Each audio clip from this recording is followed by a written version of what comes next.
No, I'm just going to, Good morning and welcome to this education session. Thank you to SUMA for providing us all with this opportunity to gather and discuss this important topic, as water is something that truly impacts us all. It's great to see such a wide representation of people invested in this conversation and in growing healthy communities across Saskatchewan. At ISL Engineering and Land Services, we're committed to inspiring sustainable thinking in transportation, land, building, and water projects. We provide integrated expertise delivered locally by professionals living and working in the areas we serve. The renewal and expansion of municipal and environmental infrastructure is a constant challenge, and a supply of safe and secure water must always be readily available to support economic growth and allow healthy communities to flourish. In Saskatchewan, we are often blessed with an abundance of water. However, pressures from growing populations, a changing climate, and funding challenges will make the life cycle costs of water, the supply, treatment, storage, delivery, and waste management a growing concern. ISL has a long and successful track record in the delivery of both small and large infrastructure projects. We have a reputation for providing practical, robust designs using innovative approaches while maximizing the use of existing infrastructure. I'm very pleased to welcome the Setting the Cap panel this morning. Joining us are Executive Director, Saskatchewan Association of Watersheds, Bridget Andrews, General Manager, North Saskatchewan River Basin Council, Katherine Finn, Assistant Director of Environmental Services for the City of Yorkton, Aron Hershmiller, and Assistant Professor in the Department of Sociology and Social Studies at the University of Regina, Jim Warren.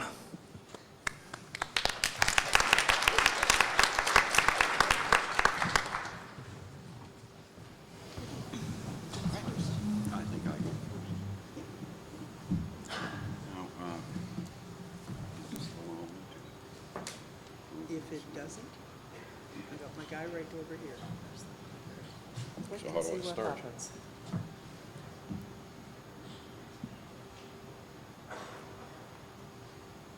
Did that lose anything? Just a minute. I have no pictures. There we go.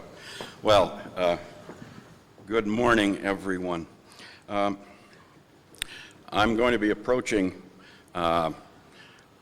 setting the cap through the lens of water utility rates, what you're charging your customers, and if we are approaching a point where you're going to start facing perhaps some affordability problems. Let me just see. All right. Rate increases. You're all familiar with them. Essentially generate three types of problems for your water managers and elected officials. One is the issue of reduced consumption, and I'm going to talk a bit more about that a little later in the presentation. The amount of water people are using across Canada is essentially declining. And the problem it presents you is the need to rebalance your rates. If you've had a decline in consumption, increasing volumetric fees often is not the solution, and you people figured out that one of the ways to manage this is to have a two-component rate system with a flat fixed fee and a volumetric fee, and of course we can always raise the flat fixed fee. Ratepayer opposition. So I think you will have found that your staff and elected officials are often punished for essentially doing the right thing. Now, ratepayer opposition in the form of complaints is not necessarily the best, most objective measure you might want to look at if you're trying to understand if you really do have a rate problem and if there are real serious affordability challenges for your ratepayers, because I think you'll know that if the water bill is higher than the monthly Netflix subscription, you're going to be getting negative feedback. But are there real affordability issues? Are there somewhat more objective measures we can use to determine if rates are becoming too high, especially for low-income customers? How much is too much? There is a literature on this. Government agencies, international think tanks, and academics have all come up with a variety of affordability benchmarks. Gotta get my water.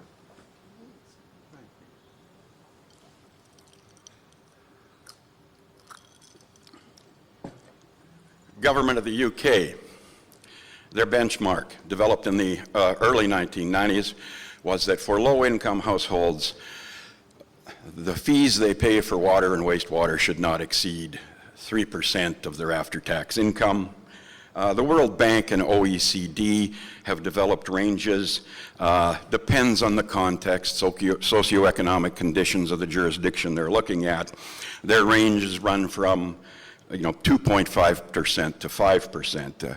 The U.S. Environmental Protection Agency has a benchmark of 4.5%, and a really good study done fairly recently on rates in Alberta suggests that for water alone, it should not cost any more than 2.5% of after-tax income.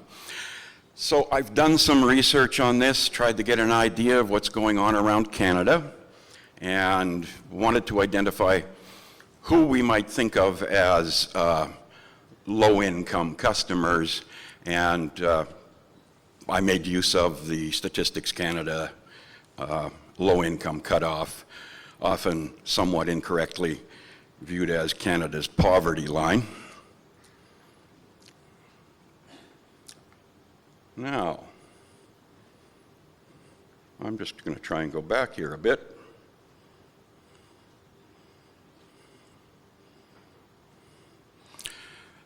I put this table together to try and give you folks kind of a general impression of what's going on in Canada over the past few decades with respect to consumption and costs, prices, the prices that your customers need to pay. Now, I don't have data here. After 2009, this is due to the fact that the federal government in 2011 ceased doing its annual survey of municipal water rates across Canada and producing its annual report. So I apologize for not having something more current. But we've seen from 1991 to 2009, a 19-year period, the average cost per household per month for water service increased by 106.3%. Over that same 19-year period, the cumulative increase in the consumer price index was just 35.8%. So water has been increasing in price about 3 times the rate of inflation. Now, with respect to consumption, back in 1991, the per capita consumption on average for Canadians was 342 liters per capita per day. That declined to 251 liters as of 2009. So we've had a 36.9% drop in average consumption across Canada. I won't go into too much detail here regarding my methodology. Essentially, I just completed a few months ago a study of water rates for 83 Canadian cities. 30 of those cities are located on the prairies, the 10 largest cities for each province. Now, things that I found. Whoops. I'll figure out how to work this before I'm done. Okay. Huh.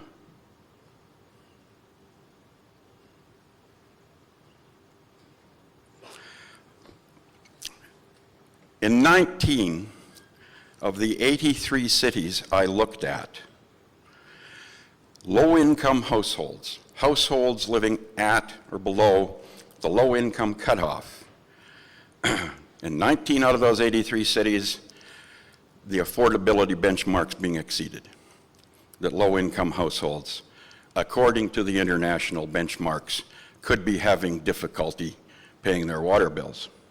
And of course, you know, as I said, ratepayer complaints aren't the most objective way to see if you've got an affordability problem. The affordability problem for you folks can manifest itself in things like declines in consumption, a greater proportion of accounts that are in arrears, and a greater proportion of disconnects than is the case with lower rates. So over half the cities with affordability problems are on the prairies. 6 of those cities were in Alberta, 4 in Saskatchewan, and 3 in Manitoba. I think I've got a slide with some of the data on it. Here's a little snapshot of some of the data I've been collecting, and I'm hoping maybe SUMA can make the complete data set available through their website or something, because I'm more than happy to share it. There we go, leading the pack. The most expensive of the 83 cities is St. John, New Brunswick, followed by Calgary. Regina's in the top 3. North Battleford comes 4th. Flin Flon, Manitoba, 5th. 2 additional Saskatchewan cities make the list. Those are Swift Current and Prince Albert. Explanations for the prairie difference? Well, as you might expect, source water on the prairies can present treatment and supply challenges that are far less common in other provinces. And some of the higher rates in the data set are for communities that have recently undertaken significant water and/or sewer infrastructure upgrades. So some of it could be a bit of coincidence. If we'd have surveyed them a couple of years previously, they might have done better. Most cities that have metered water, and meters are not universal. There are jurisdictions that simply have a flat fee, and there's no volumetric measuring done. The component balancing for communities on the prairies that have a fixed fee, a basic fee plus a volumetric fee, is about 52% of the water bill goes to the flat fee, and 48% on volume. A minority of the 83 utilities line up with what economists would think of as best practice orthodoxy, and I don't think that we need to think of it as orthodoxy and something we should try to meet, because I think you people have had tremendous success in providing safe, reliable, and affordable water by not listening to people like me. It's the secret of your success. But they do recommend these increasing block rate systems where you have a lower priced first block for, let's say, the first 3,000 gallons of water. Anything over the 3,000 gallons is billed at a higher rate. And Saskatoon, you probably take the prize nationally out of the 83 cities I looked at, because you do have a 3-tiered, a 3-block rate system. But not many cities in this study do. Things to do about it. Gosh, I'm already up to point 3.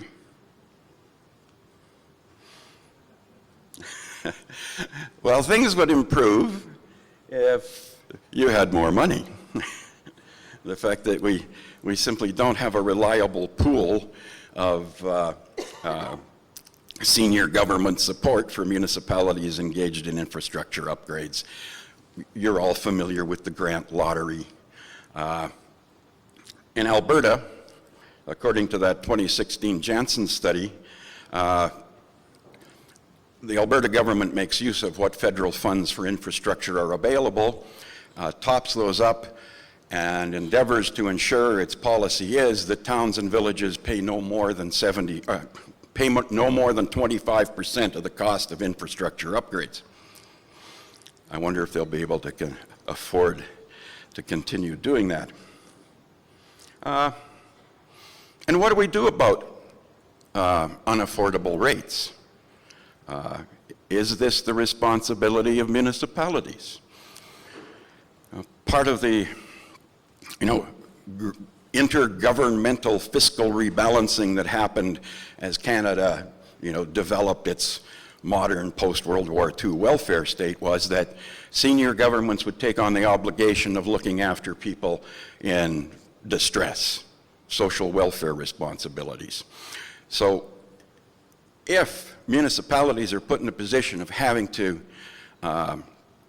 absorb losses because low-income people cannot afford to pay their water bills, is that not an offloading condition?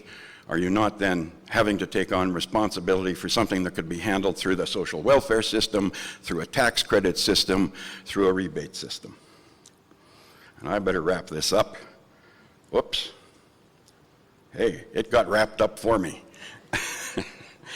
I got a lot to say on this. I'd be happy to talk to any of you, and like I say, I'd be more than happy to share the data that I've generated through my research. Thank you very much.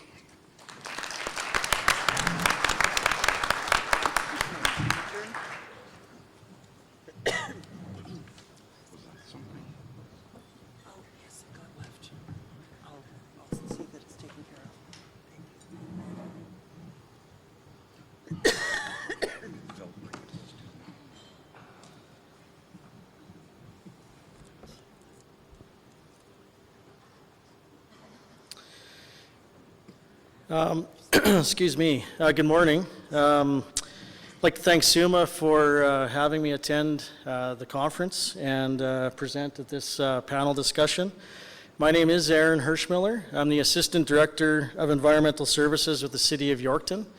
I have 12 years of water management experience. I was the past manager of the Assiniboine Watershed Stewardship Association for about 8 years.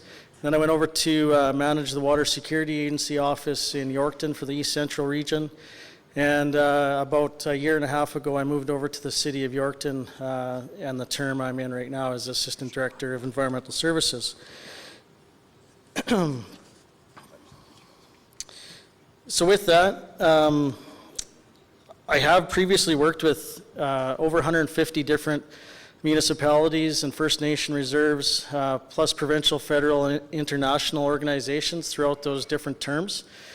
And sort of the common water-related projects and situations we faced in those roles was flooding and drought, extreme weather events, loss and damage to infrastructure and aging infrastructure, erosion, loss of habitat and biodiversity, water quality, both surface and groundwater, and then source water protection and aquifer protection. So the same reoccurring questions, kept coming up in those positions I was in and now I'm in now. What is the value of water? And I guess, are we pricing water? Are we truly valuing water? So, I posed some questions here. So, what would Sask Power or Manitoba Hydro say the value of water is? Or a cattle rancher around Lethbridge, or an irrigation district around Swift Current? Ask an ag producer right now around Quill Lakes what the value of water is. What about industry like canola crushing plants, mines, other industries in the province? What would Sask Tourism, provincial parks, habitat organizations such as the Wildlife Federation or Ducks Unlimited, Delta Waterfowl, insurance companies, paying out on flooding and crop insurance and homes and properties? And then what would First Nation community or an urban municipality say the value of water is? So is it worthless? We're paying billions of dollars on flood damage. Some of these pictures are from Yorkton, some from Estevan, Quill Lakes. We got urban municipalities that have faced some flooding situations, agricultural producers, other lakes and rivers and that sort of thing within the province. Or is it priceless? We use water for industry, agriculture and tourism, Sask Power. So as you can see, there are so many different opinions out there. And I'm here to sort of, I guess, discuss what City of Yorkton has done in the past and where we're looking for in the future and how we're sort of assessing our water situation, I guess.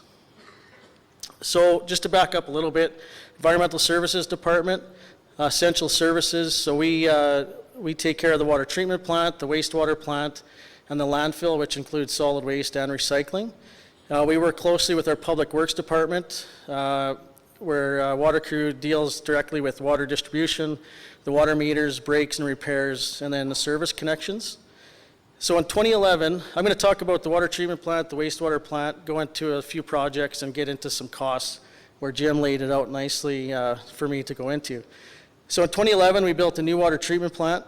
We're the largest city in Saskatchewan that solely relies on groundwater for our community.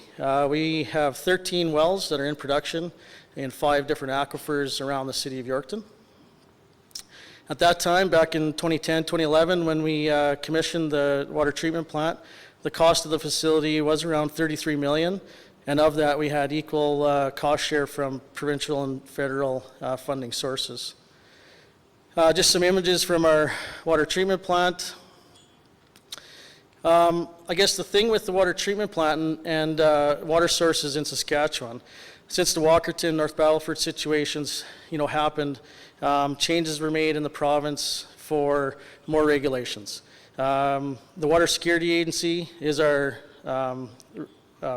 regulator, and we meet those conditions of the Water Security Agency. We view water as a commodity, as our water utility, and we truly do take pride in delivering safe, high-quality water to our residents, businesses, and we do have some industry in the city of Yorkton, which is a very valuable customer for the city. Our current plant is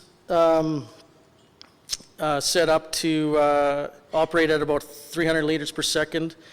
We currently operate at about 1/3 to half capacity, so we do have capacity for future growth and future industry to come to Yorkton. With that, we do waste water through our filtering process, and we do operate at about 70-75% efficiency. I'll touch base on one of our, projects that are tied into our water treatment plant, and it's an urban BMP that Bridget will talk to in a little bit, province-wide. So one of the first communities in Canada to use sediment ponds and wetlands to treat and polish backwash water. It's a simple, environmentally friendly, and provides the community with a space of native plants, wildlife, and fish. And it was a cost savings to the whole treatment process in the water treatment plant of about $10 million. Rather than piping the backwash wastewater across the entire city to our wastewater treatment plant. Pointer. So essentially, we have water wells, comes into our treatment process, our backwash filters, then comes back out to our backwash holding tank. It's then pumped out to settling ponds through a linear wetland, through a fish pond, and then back into the aquifer, essentially. So this is the water treatment plant here, settling pond 1, settling pond 2, through the linear wetland into a fish pond. We also have stormwater management that essentially takes the water from this area, comes through into this system. And when we built the water treatment plant, while we did the earthwork for this, we actually built some soccer fields or multi-unit facilities there. 4 soccer fields will be in use next year. 2 have been used for a couple years, and then another 2 have been finalized, I guess, last year. This is just an overview of when the soccer fields and the plant was sort of being designed and constructed. And there you'll see that's a second sedimentation pond, and it flows into this system into the fish pond. So again, with any project, partnerships are key. We have a local watershed group, Wildlife Federation, that are key partners in this project, amongst others. As you can see on the bottom of the trout pond sign, all the partners that participated in this project, from federal, provincial, nonprofit organizations. So we did create quite a unique opportunity within the city, an urban fishery. So back in 2014, we introduced 750 6-inch rainbow trout, and then every 2 years after, we've introduced some more fish into that pond with really good success rate. As you can see here, I believe that was from 2018. So rainbow trout. Here's another one here. So we do have some good-sized trout in the pond now. And again, this is just partners. The Wildlife Federation, the local club, bought this dock, sorry, and you can go out there any day, and usually there's at least 1 to 2 individuals on that dock using the fish pond, which is nice to see.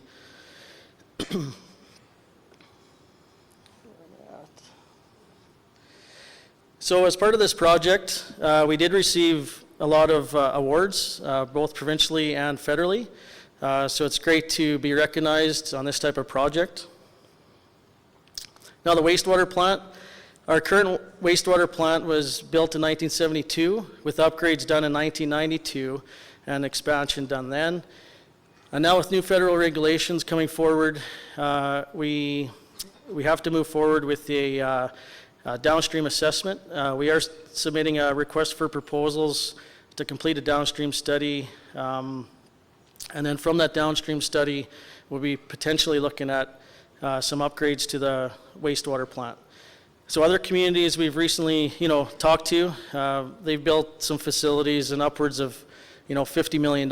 So, what again does this mean for the city of Yorkton, and how do we plan for these regulation changes and expansions? So, like I mentioned, dealing with our infrastructure, operational and capital investments. So our water treatment plant, our wastewater plant, all our water lines, our sewer and water, our water tower, water meters, piezometers, which monitor our infrastructure, roads, streets, manholes that overtop the infrastructure, and then stormwater management, storage ponds, pipes, and ditches. So much infrastructure is needed within the urban municipality. So with that, we have put some prices together with doing some asset management on our operational and capital investments. So our water treatment plant essentially is priced out at about $50 million to replace it. Wastewater plant the same. Water lines, we have about 183,000 meters of water lines. Sewer pipe at about 132 meters. We have 7,500 water meters, and then stormwater drainage pipe, ditches, and ponds. So as of 2015, sort of numbers and figures, we have about $260 million worth of infrastructure. And then you talk about the consumer price index increasing. So at a current 1.8 to 2% increase, what does the next 20 to 25 years look like? 25 years, it's another 50%. So how do we plan for that, and are we planning for that, I guess? So with that, one, how does a community of 20,000 people initially pay for the capital investment? 2, continue to pay for the operational and maintenance expenses. 3, react to the changing regulations. And then 4, complete expansion projects to meet demand, growth, or regulation changes. So using that $260 million figure, just at the 7,500 households, if you broke it down that way. I know we have industry and other businesses and commercial that pay for our water as well. But just breaking it down that way, it's like $35,000 per household. So then again, there's roads and streets, sidewalks, other facilities. Everything's hundreds of millions of dollars. So, how do we plan and how do we sustain ourselves? So our current rate, and again, this is what we've sort of based our rates on, and for us to, operate our water utility. Our current rate, we did an increase of January 1st. We increased 3.5% from 2018. So our 2019 rate, we have a $11.25 base rate, and then we charge $14.10 per 1,000 gallons. So again, I kind of pose that question. We're pricing water. Is this the true value of water? So an average person, and my numbers might vary from Jim's, but these are the numbers that sort of we gathered. So average person uses about 55 to 85 gallons a day. So a family of 4 may use that 6,500 to 10,000 gallons a month. We use the 7,000 gallons per month, or 2,650 cubic meters per month to calculate our averages. So at that rate, sort of that average household, we're looking at about $109, $110 per month. A family of 4 would be paying in the city of Yorkton. Multiply that by 12, $1,300 a year, to have all those water services.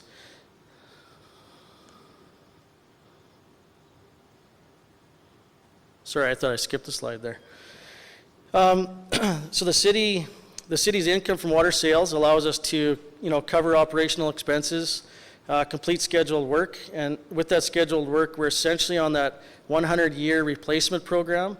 So again, is that right? Is it not? Are we facing a major problem in 30 years? It's tough to tell. Essentially, we've been setting aside money for future capital projects. We've been replacing, sections of pipe in certain areas of the city as per our laid out program. Did a comparison with just some communities in the city, or in the province as well. So the city of Melville did have a large increase here in 2019, and using those same consumptive calculations that I did for the city of Yorkton, what are we looking at in comparison to other cities? So again, the family of 4 using that 7,000 gallons of water, the city of Melville, they have an infrastructure levy, they have a higher base rate. So essentially their rate would be about $187 for a household of 4. And then you get into the city of Regina, Swift Current, Prince Albert, Yorkton. So, is Melville's the right rate? Is Regina's the right rate? Where is that right rate? Well, kind of whatever works for your community, I guess. And are we planning for that future? And are we able to make those infrastructure changes and upgrades with the funding we're taking in? So with that again, on average in the city, we're looking at about $110 per household. You break that down to the 4 individuals, well, that's $27 per person per month, less than $1 a day. For drinking, washing, bathing, cleaning, irrigation. Is that the value of water? It's the price of water, but is that the true value of water? Like personally, that's spend more money on coffee in a month. My cell phone's $80 a month. My dish and TV, like Jim talked about it, is $100 a month. My vehicle, is $700 for payments and plus plates, plus insurance, plus repairs, plus fuel. What's our priorities and what's our the value? So just a couple more slides to conclude here. So again, kind of posing some questions to the room today. I guess, what are our priorities? What are our expectations from our residents? The needs versus the wants. We all want paved streets, we all want sidewalks, we all want brand new facilities. What do we need? We need safe, clean drinking water. The other stuff, I don't know. Are we gonna have to make tough decisions in the future? Are we planning correctly? Regulations are a factor. I mean, obviously they're in the right place. They're to protect our health, they're protect the environment, but there's a cost to it as well. Many communities, same as Yorkton, a lot of our infrastructure is in the 50s and 60s, and yes, some dates back to the early 1900s and the 30s. But a lot of this infrastructure has a life expectancy of 70 to 100 years. And that time frame, that 70-year time frame is upon us right now. So are we planning? And I believe many communities are, planning and trying to do the right thing. But again, in the next 20 to 30 years, a lot of our infrastructure is due for upgrades. And, us as communities working together with all levels of government, having those hard, tough discussions about funding and financing for future projects. We need to start seriously having those discussions, now, because what costs us $1 million today in 25 years is $1.5 million and everything is just going up. So as regional partnerships, you know, the way of the future. I mean, we've seen it with other, you know, situations and businesses within the community. So again, are we pricing water? Are we valuing water? You know, what I know is water is life, and don't waste it. So thanks.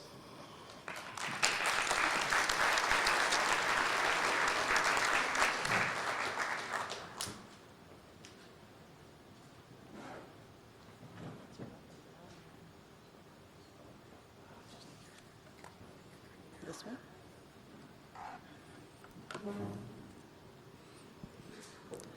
Good morning, everyone.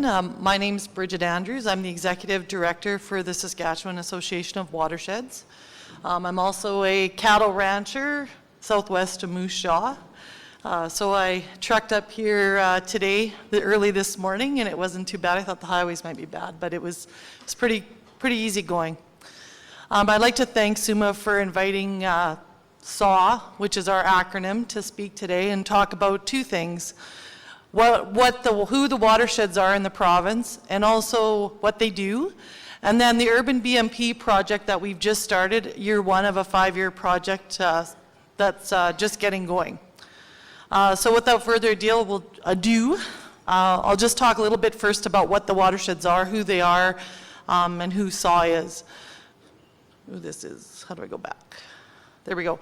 I just wanted to outline our vision. So for natural resources of water to be protected and conserved in Saskatchewan, mission-wise, we're a unified voice. We work with senior government, municipal government, local government, in an economic, environmental, and social aspect with them and for our members. And our goal is to ensure there'll be a healthy supply of water in the future, ground and surface water. We've got 9 watershed members that are a part of SAW, that being the Assiniboine Watershed, the Carrot River, oh, this is a little touchy, Moose Jaw River Watershed, North Saskatchewan River Basin Council. Katherine's here today to also speak. The South Saskatchewan River, Wascana Upper Capel, and then I think we missed Old Wives there. Just to give you a bit of update on the, this is a little, I'll have to be careful with my finger here, board composition. So 35% of the watershed boards are represented by rural municipalities, 33% come from urban, and the balance comes from First Nations, industry, nonprofits, agro-environmental groups. Here we go. This is really touchy. So what do the watersheds do? Education and awareness is part of their mandate. In the last 5 years, they've educated well over 100,000 students. There we go.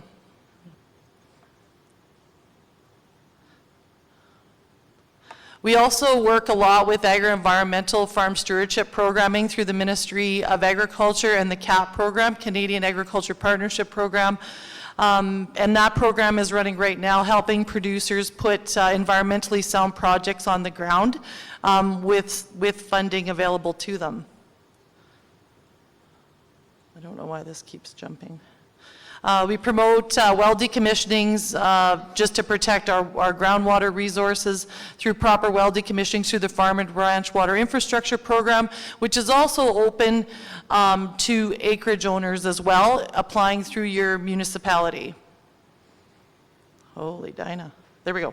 Watersheds work with landowner species at risk. We've got some watersheds that do burrowing owl projects, swift fox, loggerhead shrike, different things like that. So we do programming through the Habitat Stewardship Program. Natural Edge Restoring Shorelines. We've just completed a 2-year project with Departments of Fisheries and Oceans, restoring 80 shoreline restorations to protect aquatic habitat across the province, across the watersheds. So that project's just wrapping up. And source water protection for small communities. So that's what Katherine's going to be talking about today. That's what she's done a lot of work in, so I won't spend much time on that. And let's go back. So I want to talk now about the urban BMP project and how we're trying to link with urban municipalities and work with them. This is one place we've done a bit of work, but we can do more work in. So with the direction of the University of Regina, we're doing a project called Implementing Community Citizen Engagement Best Management Practices Through Adaptive Management. So what does that exactly mean? We've got Dr. Margot Hurlbert is the lead on this project. SAW is a partner with it, along with the University of Saskatchewan and SUMA. It's a 5-year project. It focuses on the vulnerability of climate change and how that relates to society or local government issues and governance.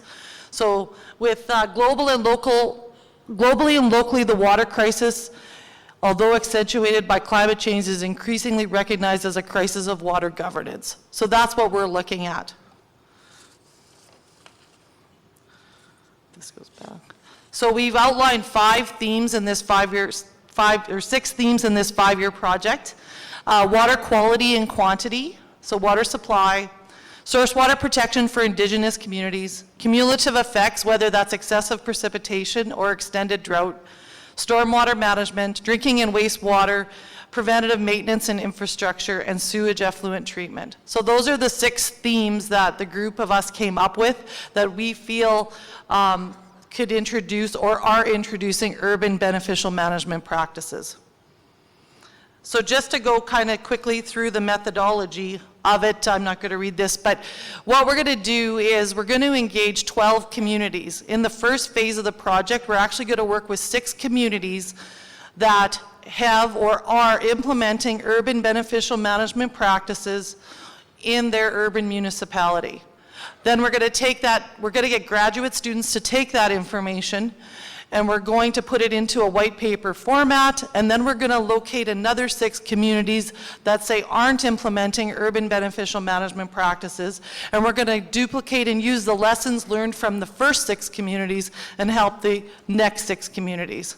So that's the methodology behind the project. Okay, so I'm going to go through who the communities are. Community number 1 is the city of Melfort. The reason we chose this community is due to the Husky oil spill in 2016. We actually have Mayor Rick Lang sits on the SAW board, and he has talked about emergency response planning and how important that is if your drinking water gets contaminated. So we are going to be working with the city of Melfort to see what they've done, what they learned from the oil spill, how they reacted, and how do we help other communities if this happens to them. Here we go, back.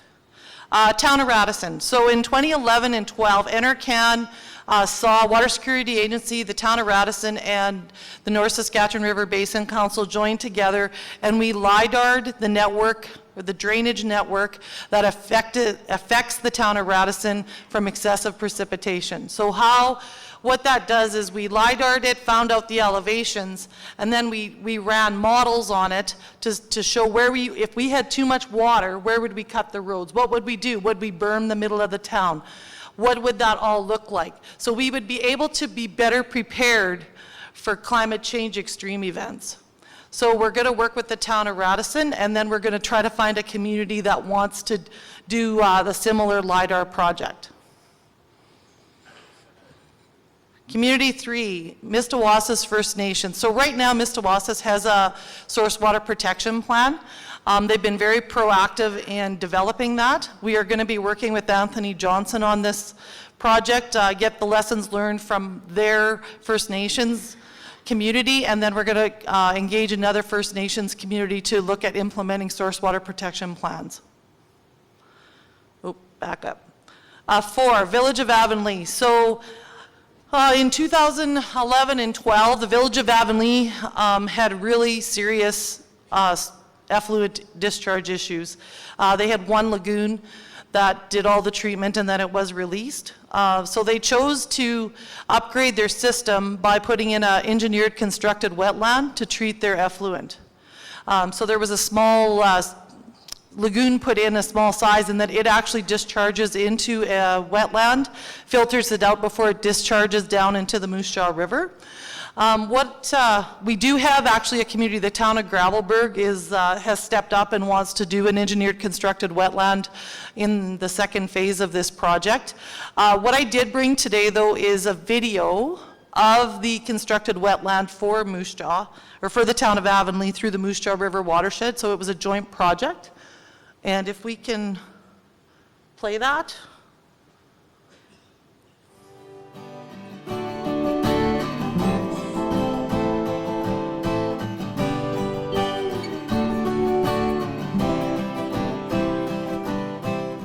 We have a mix of young families and elderly, mostly people probably over the age of 50 years old. Our population base is about the 400 or 500 level, probably for 40 years, 50 years now. That hasn't changed. Overall, K-12 school and all the services that small towns in the prairies offer. I guess in the wastewater, that would have started probably back in '76. Avonlea was issued a letter from the Saskatchewan Environment Department to produce a 2-cell lagoon system. At that time, we only had 1 cell. That was one of the first challenges I had to deal with. The next was a water treatment plant, landfill. These all have occurred in the last 30 years. More recently, probably in the last 5 to 10 years. We were monitored by the Environment Department for years. We had a permit to operate under strict regulations on how we could do it. It was basically a 1-cell continuous flow. So in other words, it would dump into a dry creek bed year-round. And we had to prove to the environment people that from the area where it would dump, a kilometer downstream, we would test and submit samples twice a year. It got to a point where we were told you either build that 2nd cell or do something, or you're probably looking at fines or that option. We came up with this, we had toured this wetland idea through the Moose Jaw River watersheds, which I thought was a great idea because it suited our situation perfectly. We worked with them and we got this wetland built. It's probably not the first in the province, but probably in the design and the concept for a community, it was the first. I think the system that we got out there is just second to none. This thing's going to work, and it's going to work well. And I think any community that's planning anything to do with wastewater, especially if you're in that 5 to 5,000 population, come and take a look at what we've got here, because it's the state of the art.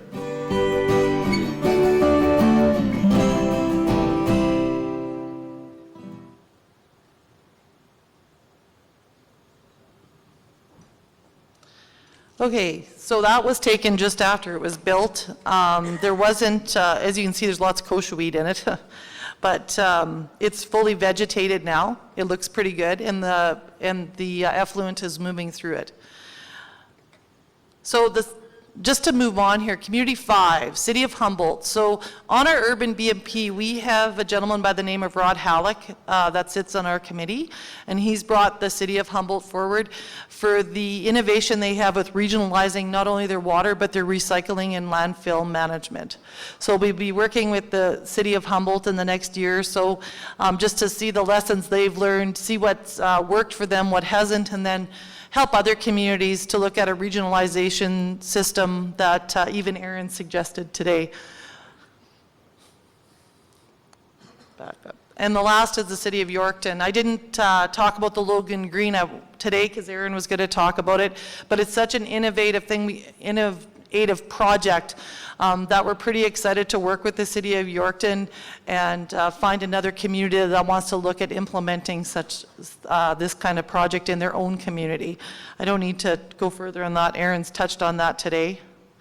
So what next? Like I said, once phase 1 is done with working with the first 6 communities, then we're going to work with another 6. If your urban municipality is interested in working with our group, by all means let me know. I'm around today, or you can visit the Saskatchewan Association of Watershed website. I'll have it up posted here later on to get in contact with me. I mentioned the town of Gravelbourg has wanted to do constructed wetland for a while, so they've already been slated into that spot, but that doesn't mean other urbans don't be discouraged by that. There's funding hopefully coming with infrastructure through the federal government. I encourage you to work with your local watershed groups. If you don't know who your watershed group is, then of course go to the Water Security Agency website. It has all the watershed groups there. And also you can go to the SAW website, and we have all of our members listed there as well. So I encourage you to do that. And what the other thing is, when this project's completed, we want to make sure that information's available. So if there's something that you need to find or you're looking for, we're hoping to get this being able for communities to realistically use it, not just to become some document that gets shelved. We want a realistic approach to this project. That's why there's so many partners in it. And step in the right direction. So SAW is very excited to do this type of a project. We haven't engaged urban municipalities as much as we should have. That's why we've come forth with this. SUMA has been helping us quite a bit on their perspectives of different things. And the watersheds, I'm passionate about it because it's grassroots driven. They're local stakeholder groups. They're volunteer boards. It's driven from the ground up, and you can get lots of things done in a good way. So like I said, don't discount them. Include them include your watershed with projects. And if they can't help you, they will find who can help you. I have to put this in because our annual Provincial Watershed Conference is coming up in Moosomin, April 15th to 17th. We're going to have the agendas online, and if you visit our website, you'll be able to see who will be speaking, and it's all water related. With that, that's all I have to say. Katherine.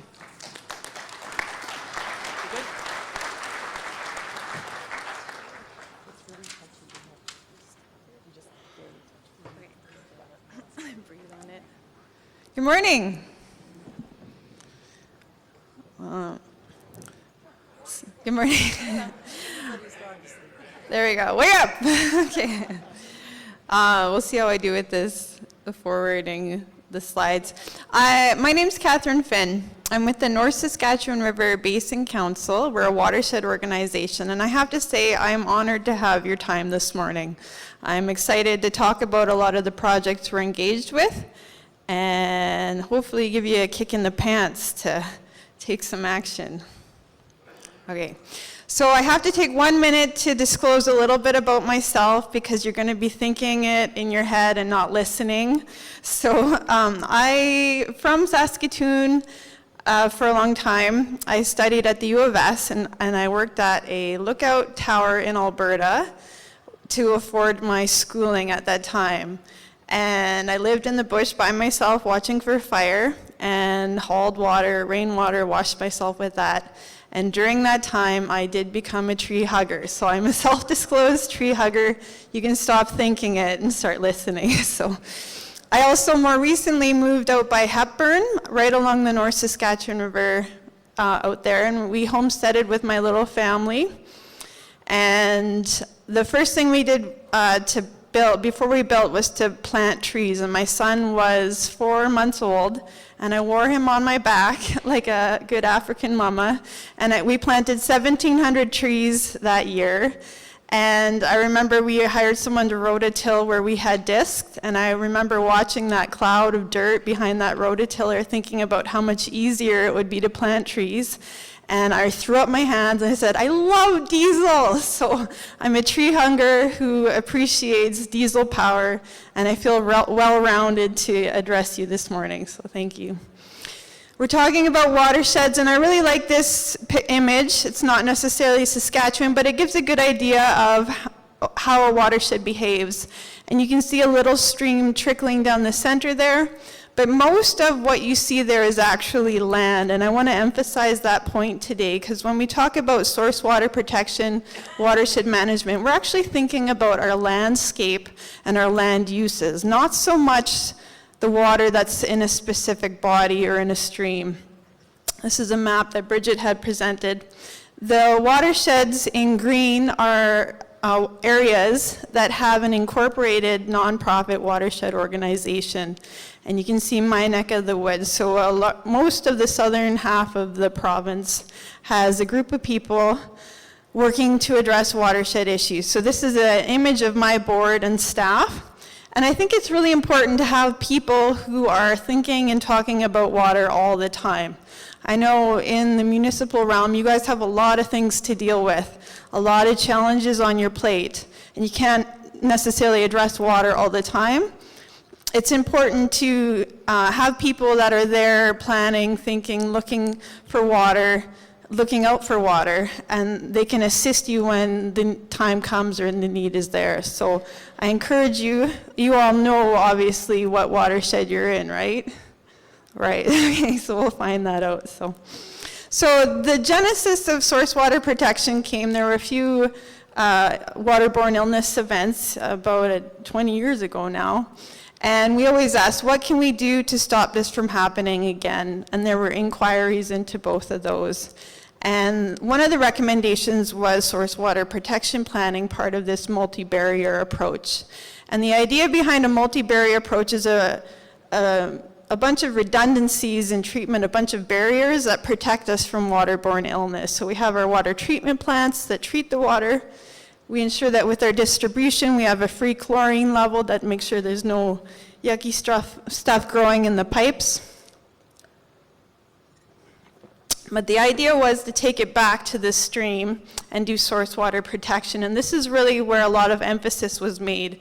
If we're doing a killer job on source water protection, we don't rely as heavily on these other barriers, because if one of them fails, then there's big issues, and we've seen deaths because of that.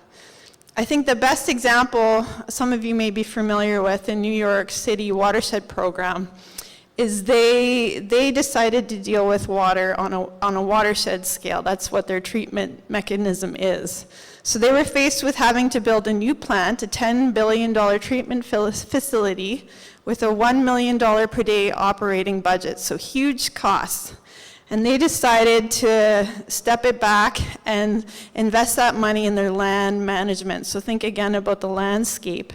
And they secured lands, they paid people to do good work on the landscape.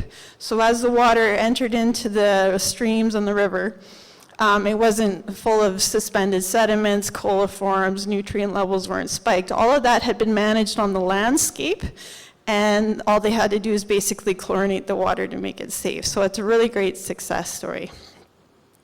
So I go to a lot of schools as part of my work, and I do a lot of education. And I get this look all the time, every time I present. And there's two things that strike this expression. And they have to do with stormwater runoff. Kids are in disbelief that we adults allow water to run off down the streams back into or through the streets into the gutter, and it goes right into the river, the environment. And I have a water model that I use, and we sprinkle Kool-Aid and cocoa powder on it, and then we spritz it with water and watch everything run down and demonstrate that way. So you can see we've got anything and everything happening in our urban communities, and I'm not going to touch on industrial, I'm just sticking with residential for today. We've got ant killer, leaky automotive fluid, people who fertilize their lawns to high heaven, and whatever else happening on the streets that gets washed down into the stormwater runoff. And there's no catchment, no treatment, no settling pond typically. Kids can't believe that that's permissible, that we allow that to happen. The other thing that strikes their disbelief is the wastewater effluent. I always ask them, do you know what happens when you flush a toilet? What happens after that? And we talk about the typical 2-cell lagoon system. So I think the image on would be your right. I think whatever goes down the toilet or was meant to go down the toilet is what our systems are best built to deal with. It's when you have pharmaceuticals, either people flushing them or urinating them. you can imagine that Canadian Tire chemical aisle, everything that gets purchased and used by residents in that way can end up in our wastewater effluent. So I think those are the things that are really expensive to test for and to treat when we're looking at someone else's source water, because that gets released back into the environment and is someone else's drinking water. So Aron talked a lot about the value of water. We know what the cost of water is. I'm near Hepburn, so it's about $20 for 1,000 gallons to haul. But what is water worth? And I think the people who are best able to express that is anyone from the cities of Prince Albert, North Battleford, or Melfort in the room? Right on. I think they're the best ones to express what water is worth, and you guys would be familiar with this image likely with the Husky oil spill in 2016. So I think a lot of people in those communities working for those communities might have had to rearrange a dentist appointment or a dinner date on July 21st in 2016 because water was number one. It was the most important thing of the day to deal with what is their source water going to be. For the community of Prince Albert, the North Saskatchewan River is their sole source water. They were in a scramble to supply water to their residents. And then the city of North Battleford likewise, they have groundwater as well, they blend it. So they weren't in as much dire straits, but I think they really, I'll go back one. We are deceiving ourselves if we don't acknowledge that water is one of the most critical pillars in our communities. And, things are typically hunky-dory and we get along fine. But I'm going to talk a bit more about contingency planning and really assessing and taking action to secure our source water. So there's a song that goes, "Don't it always seem to go that you don't know what you got till it's gone." So anyway, want that water. Thank you. So this is a project that we did over the last couple of years, and it's urban community risk assessment. So the Water Security Agency has an inventory of water sources for all of the communities in the province. And those are regulated by environmental project officers, or EPOs.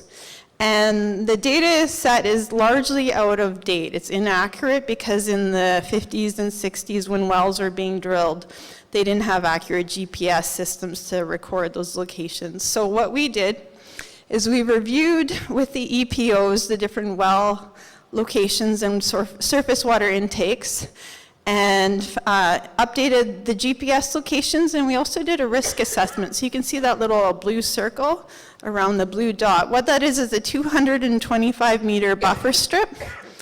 And we did a risk assessment based on land area. So you can see the image on your right, my right as well.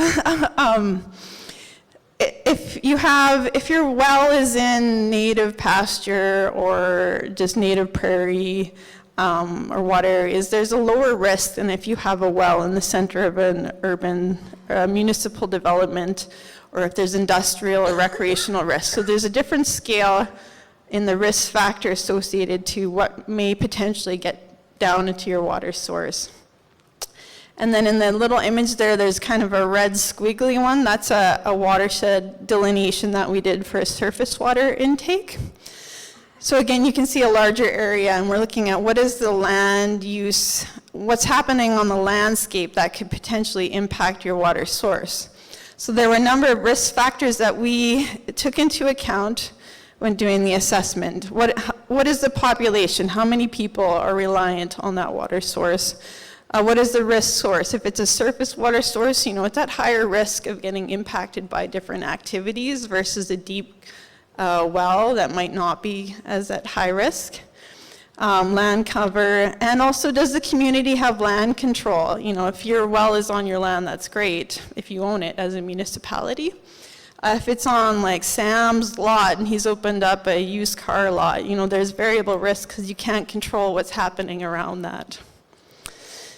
We've taken it a few steps further I've worked on community-based source water protection planning. So we have one for our watershed scale, but I've worked with just under 10 communities now. Most of them have been First Nations, on assessing what's happening around their water source, what are the risks. So we meet with the community and we talk about what the risks are, what can be done. So this is with the village of Laird.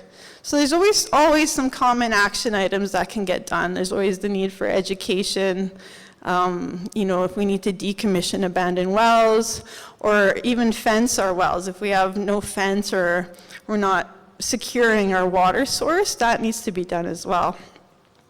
What I found really interesting about the village of Laird was they fill a surface reservoir from the North Saskatchewan River, and it was an easy fix. We had a water security environmental project officer there, and it was easy for him to include in the terms to permit the upstream communities before they release their effluent. They have to advise the village of Laird when they're doing that. So now the village of Laird is aware. They have the tools to know if they want to fill it, if they need to, but at least they have that information to make those decisions. And that simply evolved from talking about water. So I think it's a really great thing to do, and it's great for water security.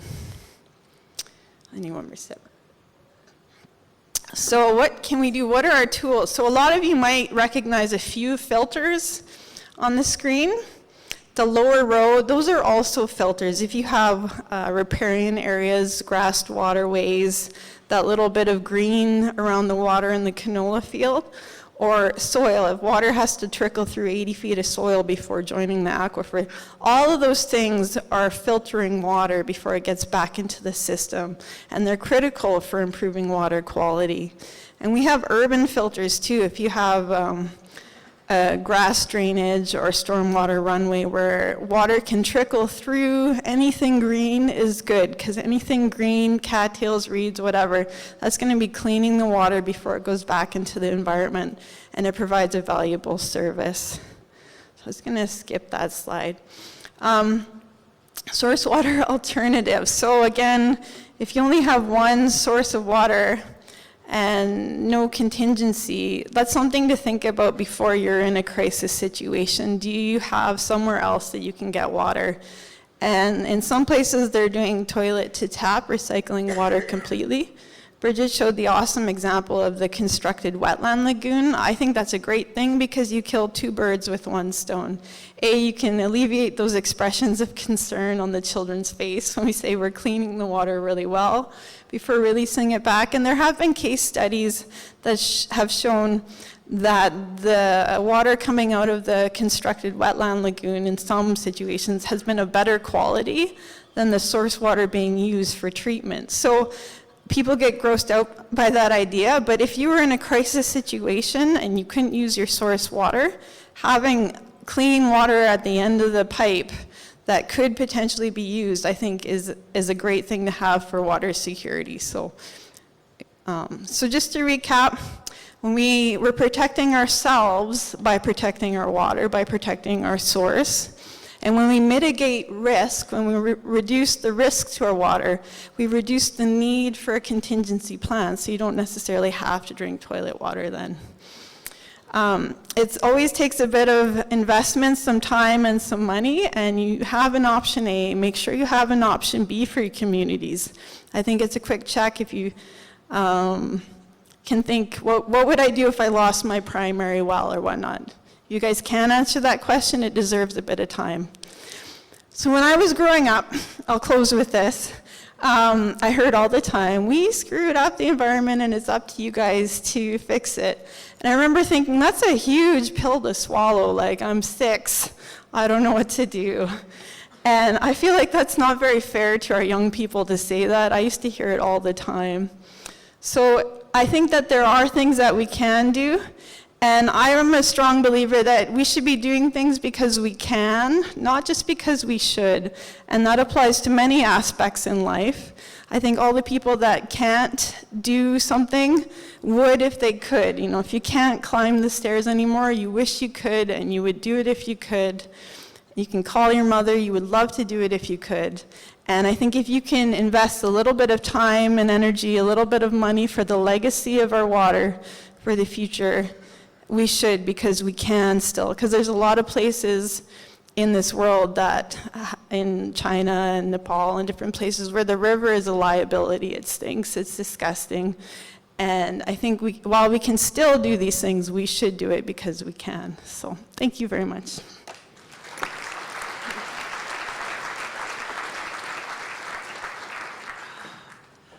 Well, it doesn't matter whether we have the finest, fanciest system in our community or are still struggling with 1930s technology. We all need water. If you heard me coughing a few minutes ago, you know, this isn't something we can choose to back burner for another 30 years. Are there any questions that you have for any of the speakers? If so, please go to a microphone. As I say, name and municipality. Microphone 3, please. Thanks for the information this morning. My name is Jay Dunbar. I'm from the village of Caronport. A simple question. You've talked about the perceived affordability of water and compared it to the value of water. I understand the differentiation, but just as far as the perceived price of water and its affordability, have you done any observation of municipalities that do monthly billing on water as compared to one that does quarterly billing on water on the perceived affordability of water? Can you hear me? Is this on? Number 3.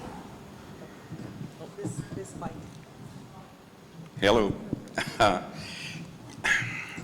Yes, I've got data on that as well for all the communities I've been looking at, and incidentally, I'm now starting to do a study on towns and villages right here in Saskatchewan, and I'm getting an idea of what's going on there as well.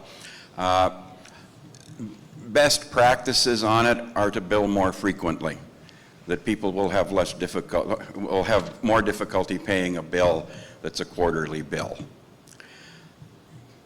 Now, that's not from my research, that's just from, sort of what's out there in the literature. Thank you. Anyone else have a question they would like to pose?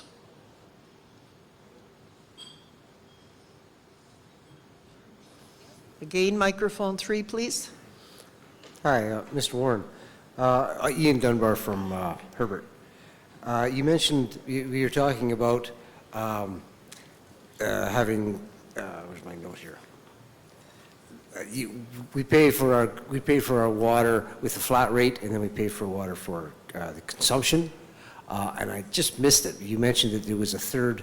It was not very often used, but there was a third level of figuring out how much to charge people for their water. If you could just repeat that for me. Yeah, I think you might be thinking of the increasing block rate systems, where there is a basic first volumetric block for what we might consider non-discretionary water uses, which pretty much boils down to indoor use.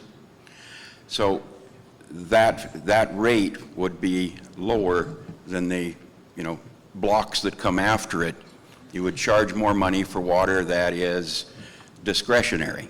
And discretionary uses are pretty well most of the outdoor uses. Filling the swimming pools, watering the lawn, etc. And there are some smaller communities I'm running into in Saskatchewan that have increasing block rate systems. Among the cities here, we've got Saskatoon, and I know Edmonton also has an increasing block rate system. The idea being that you would have the first rate low enough that low-income households would be able to bear the higher fees. But what ends up happening is those who use more water are subsidizing those who are from a lower income category. Okay. That answer your question? Good.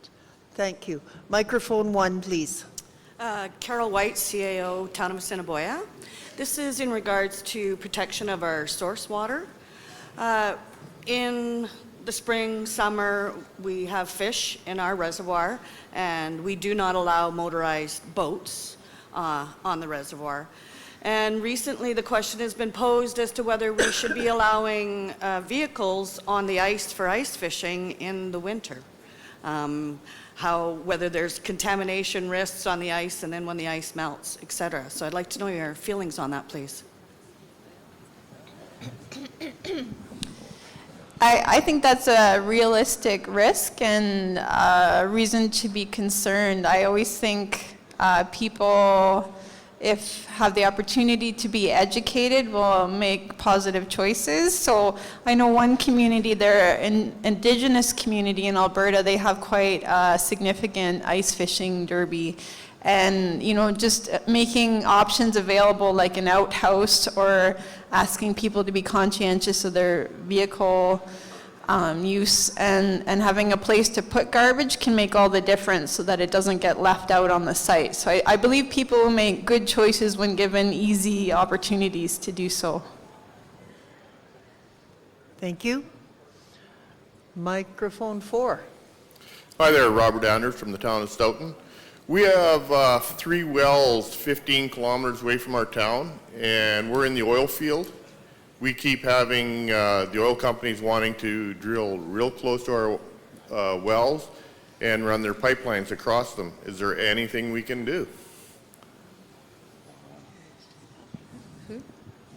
Okay, I'm working with an indigenous community with the same situation out at Onion Lake in Lloydminster area, and that's a real concern. I think my best advice would be to talk with the communities and gain information about what the situation with your aquifer is. You know, and it's important to be realistic about the risks to your groundwater are, because pipes break, that happens.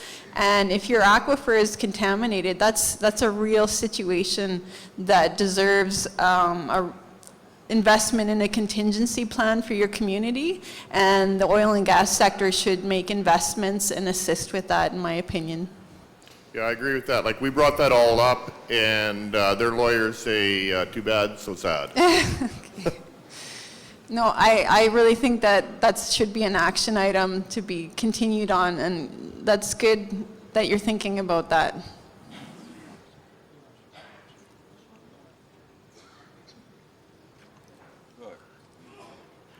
Microphone 3. Hi there, I'm Ben and I'm with FCM. One of the biggest challenges with investing in water is obviously that the infrastructure is invisible, so community members don't really know where their money is going. I was really impressed with the presentation from Yorkton where the treatment is really becoming a community amenity, where there's the fish pond that people are going to, there's the soccer fields. I was wondering if you currently use or have thought of using that facility as a means to help people understand what community dollars are going to in terms of water infrastructure. Yeah, thanks for the question there. We do quite a few local school tours, and last year we opened it up to businesses and industry as well. So we are utilizing that facility as more of an educational opportunity. And that's not only for the city of Yorkton, it's open to the region as a whole or outside communities. We've had lots of outside communities come and tour it last year as well. It is an excellent facility, and like Bridget mentioned, with the BMP projects coming forward with SAW, by all means, if anybody's interested, we can take you on a tour or that sort of thing. Thank you. I want to thank all of you for your presentation. Oh, thank you very much. Microphone 3. Thank you. One more question for the panel there. It's Jay Dunbar from the Village of Carenport. I appreciated some of the information that you shared from the Yorkton water system there, as far as the inventory of water lines, valves, and the infrastructure itself. I wonder how many municipalities have actually itemized and performed a cost analysis to establish the value of water and its distribution in their own region, or how many just pick a random number and pass it on on that basis? Yeah, that's an interesting question, and sort of being new to the municipality, as I mentioned, I came from the stewardship group and then the Water Security Agency, and now I'm in the municipality. So, working with, the director of our department and director of finance with the council, trying to get a better understanding of our true costs.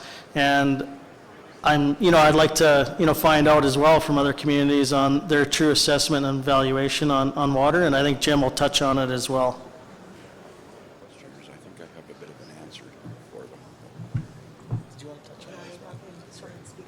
them. I only wanted to comment on another question that was asked, the gentleman from Stoughton. And it seems to me that the Water Security Agency has been playing a role in monitoring oil field activity. I know in the Shaunavon area that there are monitoring wells there that they utilize to ensure that their aquifer is not being contaminated. Perhaps you could contact them for maybe similar kind of assistance. Okay. Thank you. I see some of the other sessions must be finished. We do have a short break. Just before that, I want to say thank you very much to our panel. I've learned a lot, because it's not an area I know a great deal about. I want to thank ISL for our sponsorship. The presentation will be available on the SUMA YouTube channel later this month. We have a short break, and at 11:45, we have an address by the Leader of the Opposition right here in this room. So see you in 15 minutes or slightly less.